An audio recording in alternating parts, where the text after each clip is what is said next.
बिस्मिल्लाहिर्रहमानिर्रहीम। अस्सलाम वालेकुम ऑल स्टूडेंट्स, कैसे हैं आप लोग? Okay good. तो स्टूडेंट्स, आज जो हम जिस लेक्चर पे बात करेंगे, जिसका आपकी लाइफ के ऊपर बड़ा इफ़ेक्ट होगा, वो है सोच का असर। इंसान की ज़िंदगी के ऊपर उसकी सोच का क्या असर है। मैं आपको पहले एक छोटी सी एग्जांपल दूंगा। आपने देखा होगा पुराने दौर में लोगों की कैसी सोच होती थी। आप लोगों के अपने पेरेंट्स या मेरे पेरेंट्स की बात कर लें तो उनकी सोच में और हमारी जो यंग जनरेशन जा रही है, इनकी सोच में फ़र्क है। ऐसा ही है ना, जनरेशन टू जनरेशन सोच के अंदर क्या आता है, डिफरेंस आता है। सोच जो है वो इम्प्रूव होती जाती है, डिजिटल दौर के साथ उसकी फ्रीक्वेंसी मैच होती जाती है।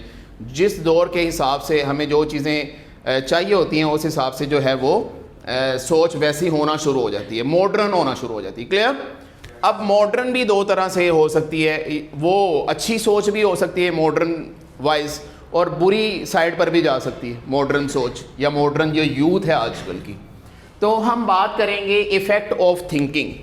तो इंसान की ज़िंदगी में वैसे तो बहुत सी सोच आती है, लेकिन इसकी दो मेजर कैटेगरीज हैं। एक है पॉजिटिव सोच, और बेटा दूसरी सोच कौन सी हो सकती है, नेगेटिव सोच। अब मुझे बताएं इनमें से कौन सी सोच हमारे लिए हेल्दी है? पॉजिटिव। ठीक है। अब मैं ना आपको एक बड़ी इंपॉर्टेंट बात बताने जा रहा हूँ, वो ये कि आपने इसको ज़रा गौर से सुनना है और अपने लाइफ का जो एक्सपीरियंस है उस लाइफ के एक्सपीरियंस के हिसाब से आपने देखना है कि क्या ये वाकई हमारी लाइफ में ऐसा हो चुका है कि नहीं।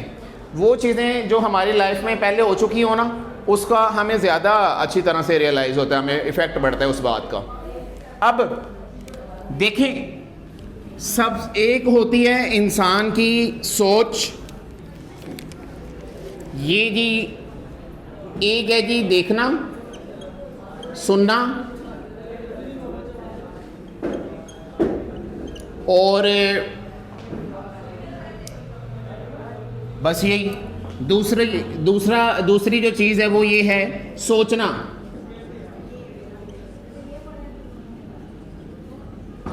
कि जो हमने देखा है और जो हमने सुना है उसके ऊपर हम सोचते भी हैं। ऐसा ही है, जो हम अपने सराउंडिंग में देखते हैं, अपने मोबाइल्स पे देखते हैं, बुक्स पे देखते हैं, फॉरेन कंट्रीज़ के जो लोग हैं उनको देखते हैं, अपने जो गांव के लोग हैं उनको देखते हैं, और अपने आप को देखते हैं और कंपेयर करते हैं।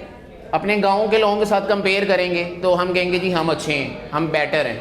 और यही हम अगर हमने अपने आप को अमेरिका, लंदन, पेरिस के जो लोग हैं उनके साथ अगर कंपेयर करें तो हम कहेंगे वो अच्छे हैं। तो फिर हम देख के सुन के क्या करना शुरू कर देते हैं, सोचना शुरू कर देते हैं। ठीक है।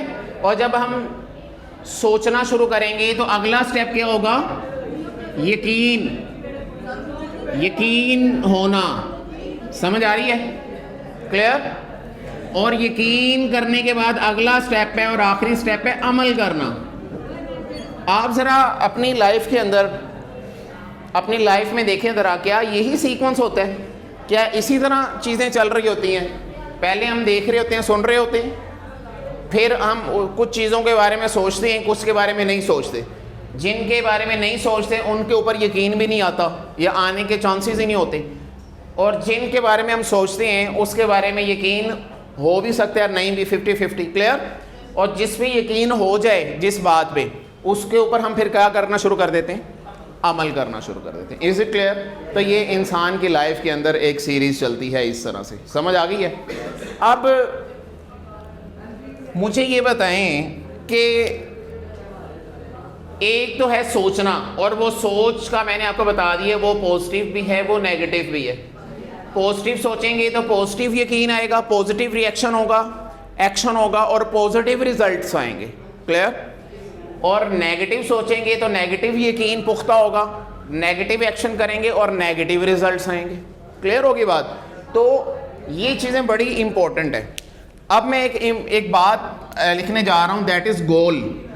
मुझे बताएं गोल क्या होता है? कोई बता सकता है?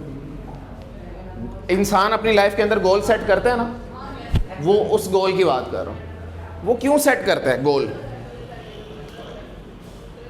गोल क्यों सेट करते हैं? ताकि उसको अचीव कर सके। ऐसे ही है ना, गोल सेट करते हैं, फिर उसके लिए मेहनत करते हैं। तो आपकी लाइफ के अंदर कोई भी ऐसा लम्हा नहीं होना चाहिए जब आपकी लाइफ में कोई गोल ना हो। क्या क्या कहा मैंने बेटा? कोई ऐसा लम्हा नहीं होना चाहिए कि आपकी लाइफ में क्या ना हो। जैसे आप बायोफिजिक्स केमिस्ट्री पढ़ते हैं तो आपका एक गोल है जी, वो याद करना है, वो सीखना है। क्लियर होगी बात? और जब आप कोई भी गोल सेट कर लेते हैं तो उसके रिजल्ट में होता क्या है? गोल सेट करने के रिजल्ट में क्या होता है? आपके अंदर एनर्जी पैदा होती है। क्या आ जाती है बेटा? आपके अंदर एनर्जी आ जाती है। अब देखें, एक बंदा है, उसके कोई गोल्स ही नहीं है, वो क्या करेगा घर में? उसकी बॉडी में एनर्जी नहीं है उस तरह की, उस लेवल की। वो पड़ा रहेगा, सोया रहेगा, मोबाइल चला लिया, उठ के खा लिया, पी लिया, सो लिया, फिर इसी तरह वो अपना टाइम गुजारता जाएगा। तो मुझे बताएं, क्या ये वेस्ट ऑफ टाइम नहीं है? टाइम वेस्ट है ना, मतलब अपने टाइम को वो लेस इफेक्टिव गुजार रहे। क्लियर? दूसरी तरफ जो बंदा अपनी लाइफ में गोल सेट कर रहा है, अगर आप लोगों ने पढ़ना है तो पढ़ने के हवाले से कोई भी गोल सेट कर रहे होंगे, आप टाइम टेबल बना रहे होंगे, कोई ना कोई गोल बना रहे होंगे, आज मैंने इतना याद करना है या ये प्रैक्टिस करना है, ठीक है? या दूसरी स्टडी से ज़रा हट के अगर हम देखें तो अपनी लाइफ में बहुत से गोल्स हम सेट करते हैं कि मैंने ये काम करना है, ये बिज़नेस करना है, ये चीज़ें करनी है मैंने। तो आपने गोल सेट कर लिया। अब जैसे ही गोल सेट कर लिया तो आपके अंदर उस गोल से रेलिवेंट क्या आ जाएगी? एनर्जी पैदा होना शुरू हो जाएगी। अब इससे अगली मैं एक बड़ी मज़ेदार बात करने लगूँ। जब आप एक गोल सेट कर लेंगे और आपके अंदर एनर्जी आ जाएगी और आप उसको करना शुरू कर दोगे, तो उस रास्ते के दौरान क्या होगा? उस रास्ते के दौरान दो चीज़ें आएंगी। आपकी लाइफ में भी ऐसा ही होता है, आप मोटिवेटेड भी रहेंगे और आप डीमोटिवेटेड भी हो जाएंगे। ऐसे ही है जी, डीमोटिवेट भी हो जाएंगे। क्लियर? होता है ऐसा? समझ आ रही है? तो मोटिवेट रहना और डीमोटिवेट रहना, मुझे बताएं हमारे लिए कौन सा ज़्यादा फ्रूटफुल है? मोटिवेट रहना। अच्छा देखें, हर इंसान है, उसकी लाइफ के अंदर डीमोटिवेशन आती है, मोटिवेशन फिर डीमोटिवेशन, ये ज़िंदगी का एक हिस्सा है। तो अब यहाँ पे क्या सोल्यूशन है? हमने ये सारी सीरीज़ देख ली कि थिंकिंग दो तरह की होती है, फिर उस तरह से हमने देखना सुनना कि किसी दोस्त ने कोई आइडिया दे दिया, हमने सुन लिया, किसी टीचर ने कोई बात कह दी, हमने सुन ली, किसी कुरान पाक में पढ़ लिया, किसी बुक में पढ़ ली, किसी बड़े ने बात कह दी, बड़ी इमोशनल बात कह दी, हमने सुन ली, फिर उसके बारे में सोच लिया, फिर यकीन आना शुरू हो गया। ठीक है? इंसान की ज़िंदगी में कुछ ऐसे प्रैक्टिकल हुए कि इंसान को वो जो सालों पहले कही हुई बात थी उस पर यकीन आना शुरू हो गया, और जब यकीन आना शुरू हो जाएगा तो वो फिर उस पर अमल करना शुरू कर देगा। क्लियर होगी बात? अब जब अमल करने के लिए उसको क्या करना पड़ेगा? कुछ गोल्स को सेट करना पड़ेगा। क्लियर? जैसे आप लोग का एक गोल है कि मैंने नमाज़ पढ़नी, तो उस नमाज़ पढ़ने के लिए आपके अंदर एनर्जी आ जाएगी। जब आप ये यकीन करोगे या सोचोगे, पहले तो सोचोगे ना कि मैंने नमाज़ पढ़नी, फिर यकीन करोगे, फिर अमल करोगे, नमाज़ पढ़ने जाओगे, और ये गोल हो गया, एनर्जी भी आगे नमाज़ पढ़ने जा रहे हो। लेकिन उस दौरान क्या होगा? कभी आप मोटिवेट हो जाओगे, नमाज़ें पढ़ते रहोगे, कभी डीमोटिवेट हो जाओगे, नमाज़ें डिले करते रहोगे। क्लियर? इसी तरह कोई भी आपने पढ़ना है, बायोफिजिक्स केमिस्ट्री पढ़नी है, तो जब तक मोटिवेटेड रहोगे, पढ़ते रहोगे, जैसे डीमोटिवेट हो जाओगे, छोड़ दोगे। घर में किसी की डेथ हो जाती है, पढ़ने को दिल करेगा? नहीं, क्योंकि क्या हो गए? डीमोटिवेट हो गए। तो आज का कंसर्न ये है कि हमारी लाइफ के अंदर दो तरह के पीरियड आते हैं, एक मोटिवेशन पीरियड और एक डेली बेस पे। अब हमने कोशिश ये करनी है कि हम एक पीरियड को छोटा करें और एक पीरियड को बड़ा करें। ये आज का हमारा टारगेट है। हमने किस पीरियड को बड़ा करना है? मोटिवेशन वाले पीरियड को लंबा कर देना, बड़ा कर देना, ताकि वो ज़्यादा देर तक रहे, ज़्यादा एनर्जी रहे, ज़्यादा गोल सेट हों, ज़्यादा अचीवमेंट्स हों। क्लियर? और डीमोटिवेशन का जो वक्त है उस पीरियड को कम कर देना है, ताकि हम जो है वेस्ट ऑफ टाइम से बचें। समझ आ गई है बात? अच्छा, अब हमें मोटिवेट रहने के लिए क्या करना पड़ेगा बताएं?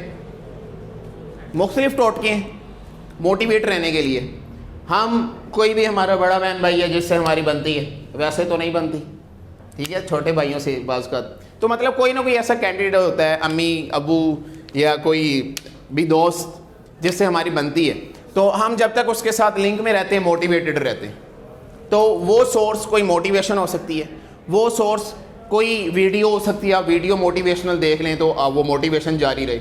वो कोई ऐसे आप डीमोटिवेट हो जाएं तो आपको कोई एक जगह बड़ी अच्छी लगती है, किसी को कोई पार्क अच्छी लगती है, किसी को कोई रेस्टोरेंट अच्छा लगता है, किसी को किसी चाचे छीके की चाय अच्छी लगती है, ठीक है, तो वो जब उस जगह पे जाता है तो मोटिवेटेड हो जाता है। तो आप उस जगह पे जाओ, थोड़ी देर बैठो, सुकून से मोटिवेशन मिल गई, घर वापस आ जाओ, अब उस मोटिवेशन से आप काम करते रहो।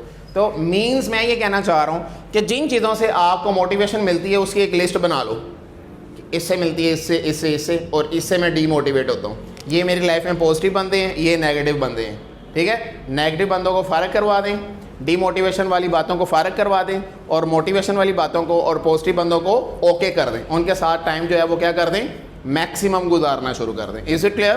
तो ये हमारा आज का टॉपिक था। कोई क्वेश्चन है किसी का तो वो पूछ सकते हैं। जी है कोई क्वेश्चन?